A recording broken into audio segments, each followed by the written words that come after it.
धन्यवाद सभापति महोदया।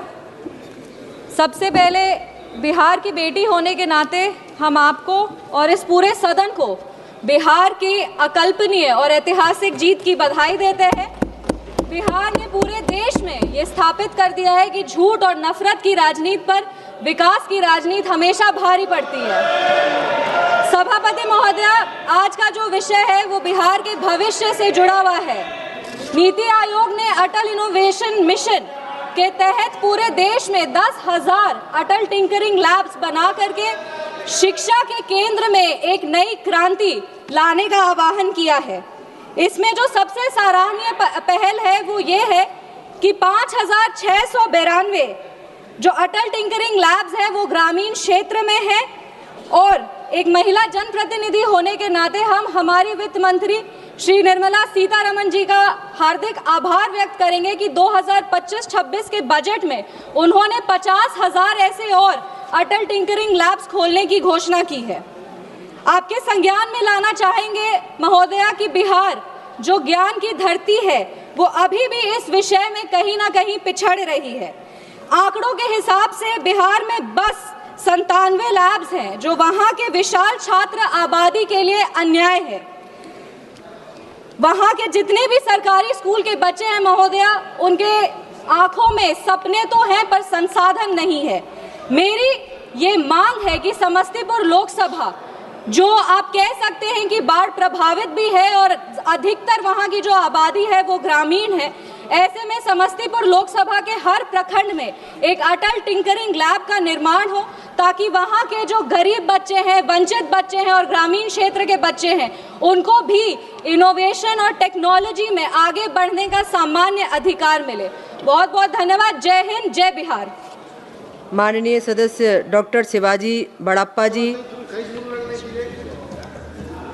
धन्यवाद अध्यक्ष महोदया। मैं आपका ध्यान महाराष्ट्र के मराठवाड़ा क्षेत्र, विशेष रूप से लातूर, नांदेड़, जालना, धाराशिव, छत्रपति संभाजीनगर, बीड़, परभनी और हिंगोली जिलों में हाल ही में हुई अतिवृष्टि की ओर आकर्षित करना चाहता हूं। इस भीषण वर्षा के कारण किसानों की भूमि पूर्णतः क्षतिग्रस्त हो चुकी है तथा उनकी खड़ी फसलों को भारी नुकसान पहुंचा है। कई स्थानों पर उनकी उपजाऊ जमीन कटकर बह गई है। परिणाम स्वरूप मराठवाड़ा के किसान इस समय गंभीर आर्थिक संकट का सामना कर रहे हैं। दुर्भाग्य की बात यह है कि अब तक महाराष्ट्र सरकार द्वारा प्रभावित किसानों को जो मुआवजा प्रदान किया गया है वो अत्यंत अपर्याप्त है। कई किसानों की बहुत अधिक भूमि कटकर बह गई है। इसके बावजूद महाराष्ट्र सरकार द्वारा केवल 2 या 3 हेक्टेयर तक की मुआवजा देने की योजना बनाई जा रही है, जो कि न्यायोचित नहीं है। अतः मैं इस सदन के माध्यम से माननीय कृषि मंत्री महोदय से निवेदन करता हूं कि महाराष्ट्र राज्य के मराठवाड़ा क्षेत्र के अतिवृष्टि से प्रभावित किसानों की कटकर बह गई भूमि को तत्काल महाराष्ट्र सरकारी एजेंसियों के माध्यम से दुरुस्त कराया जाए तथा उन्हें उचित और पर्याप्त मुआवजा तुरंत प्रदान किया जाए। धन्यवाद। माननीय सदस्य श्री हरिभाई पटेल जी। बहुत बहुत धन्यवाद माननीय अध्यक्ष महोदया। मेरे संसदीय क्षेत्र महसाणा लोकसभा सहित उत्तर गुजरात में संयुक्त राज्य अमेरिका का एक भी वीज़ा सुविधा सेवा केंद्र नहीं है, जिसके कारण यहाँ के नागरिकों को वीज़ा आवेदन और अन्य सुविधाओं के लिए दिल्ली, मुंबई या चेन्नई जाना पड़ता है, जिससे बहुत अधिक समय और धन की बर्बादी होती है। अतः मैं माननीय विदेश मंत्री जी भारत सरकार से सदन के माध्यम से आग्रह करता हूं कि मेरे संसदीय क्षेत्र महसाणा उत्तर गुजरात के संयुक्त राज्य अमेरिका का वीज़ा सुविधा सेवा VFS केंद्र खोला जाए, ताकि महसाणा लोकसभा क्षेत्र के साथ साथ पूरे उत्तर गुजरात राज्य के नागरिकों को सुगमता और सुविधा प्राप्त हो सके। धन्यवाद। माननीय सदस्य श्री फणी भूषण चौधरी जी।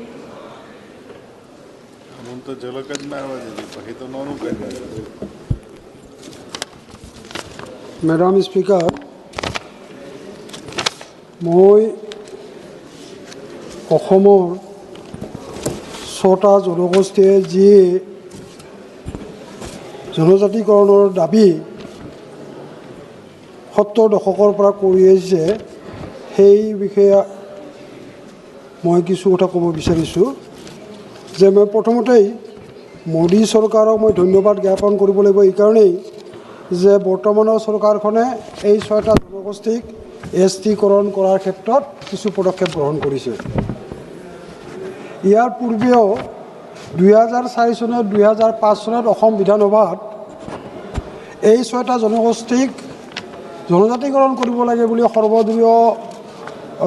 সৰ্বসন্মত সিদ্ধান্ত গ্ৰহণ কৰা হৈছিল আৰু সেইমতে 2007 চনত তেতিয়াৰ প্ৰধানমন্ত্ৰী মাননীয় মনমোহন সিং ডাঙৰীয়াক স্মাৰকপত্ৰ প্ৰদান কৰা হৈছিল আৰু সেই স্মাৰকপত্ৰত ময়ো এগৰাকী স্বাক্ষৰকাৰী আছিলোঁ। কিন্তু দেখা গ'ল তেতিয়াৰ কংগ্ৰেছৰ চৰকাৰৰ দিনত এই বিষয়ে কোনো ধৰণৰ পদক্ষেপ গ্ৰহণ কৰা নহ'ল। মোদী চৰকাৰ আহিল।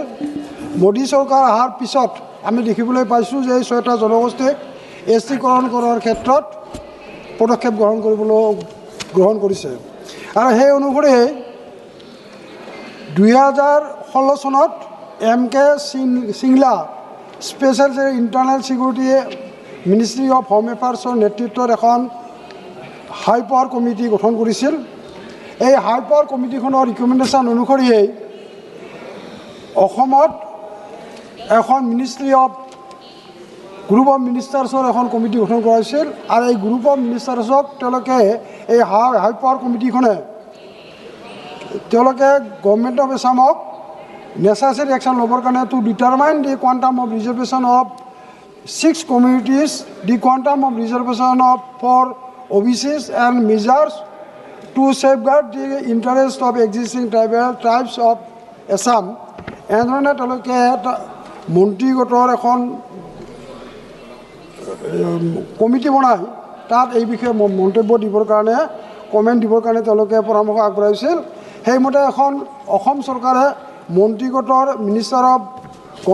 গ্ৰুপ অফ মিনিষ্টাৰ্ছক ফৰ্ম কৰি 2019 চনত যোৱা 30 নৱেম্বৰ তাৰিখে অসম বিধানসভাত এখন ৰিপৰ্ট তেওঁলোকে দাখিল কৰিছে আৰু সেই ৰিপৰ্ট অনুযায়ী তেওঁলোকে অসমৰ এই 6টা জনগোষ্ঠীক এছটি কৰিব লাগে বুলি ভাৰত চৰকাৰক তেওঁলোকে প্ৰতিবেদন প্ৰেৰণ কৰাৰ কাৰণে প্ৰচেষ্টা চলাইছে।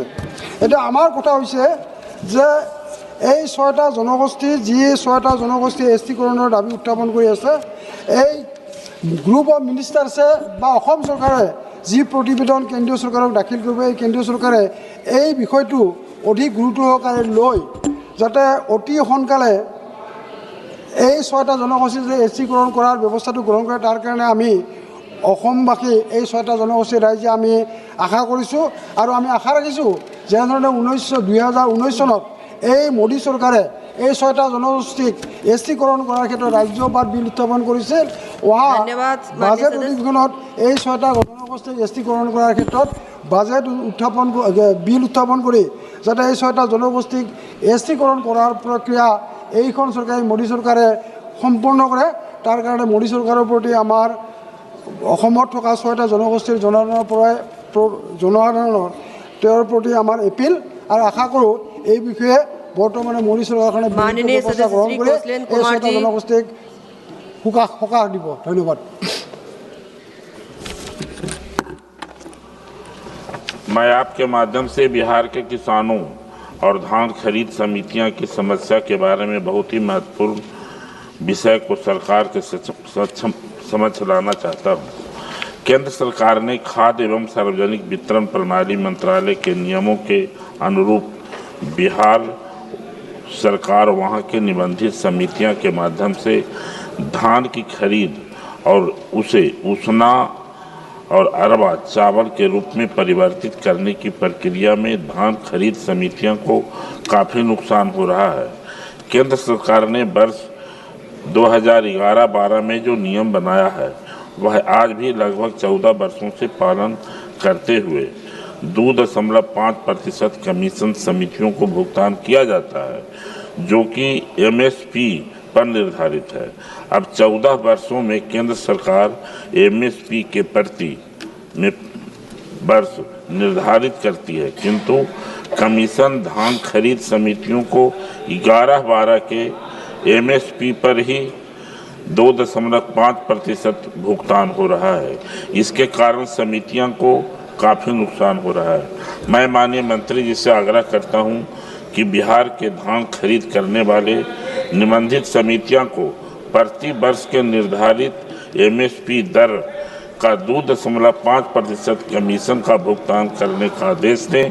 साथ ही आकस्मिक व्यय मद परिवहन, मजदूरी, भंडारण एवं रख रखाव के मद में की जा रही भुगतान राशि पर कम से कम 10% की वृद्धि करें और धान की कुटाई मद में अभी अरवा चावल पर 10 रुपया, युसना चावल पर 29.45 पैसा दर से अभी महंगाई के अनुसार वृद्धि करने की कृपा करें, क्योंकि यह भी वर्ष 11-12 की दर ही निर्धारित रेट है। साथ ही समितियों को धान की सूक्ष्म मद में के लिए 2.5% प्रति क्विंटल नुकसान राशि का भुगतान की व्यवस्था करने की कृपा करें। यह बिहार के किसानों और धान खरीद समितियों के लिए अति आवश्यक है, क्योंकि उसका आर्थिक नुकसान हो रहा है। धन्यवाद। माननीय सदस्य श्री सेल्वा गणपति जी।